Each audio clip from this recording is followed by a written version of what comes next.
Now, boxing. Anthony Joshua is going to take on the YouTuber turned boxer Jake Paul in a professional bout in Miami next month. The former world heavyweight champion hasn't fought since being beaten by British compatriot Daniel Dubios at Wembley in September last year.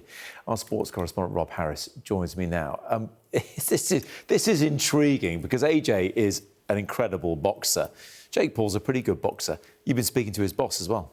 Yes, this fight announced it's going to be taking place in just a few weeks in Miami in December, so a really late announcement. But is it a blockbuster bout or a bit of a farce that will expose Jake Paul to injury? Well, I've been speaking to his manager today about just how big this is and what risks there might be.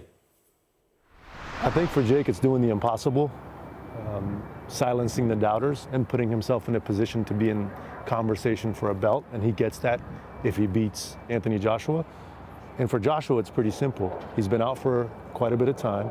He comes back and does one of the biggest events in the world, and if he knocks out Jake Paul, he will be idolized by many within boxing.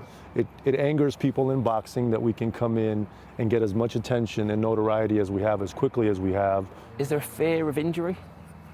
I think there's fear of injury in any sport, number one. Number two, I would say if you look at any boxing event on any given day, there's much larger mismatches than what this fight is.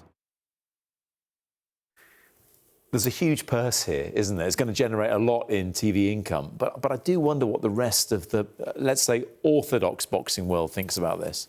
Well, for Jake Paul, he's a YouTuber, an influencer who took up boxing a few years ago. These big shows, which attract a huge audience because a lot of people now going to the live shows, watching the live streams on pay-per-view. Yeah. So it's the entertainment business. But unlike perhaps many of the fighters that Paul has taken on, Joshua isn't past it. He's still a prime fighter, even if he's not fought for 50 months due to those injuries. But some are fearing that there could be a serious injury for Jake Paul, including a former champion himself, David Haye. Anthony Joshua could have been in a coma for the last 5 years. He would have woke up, got out of bed, and he would win this fight.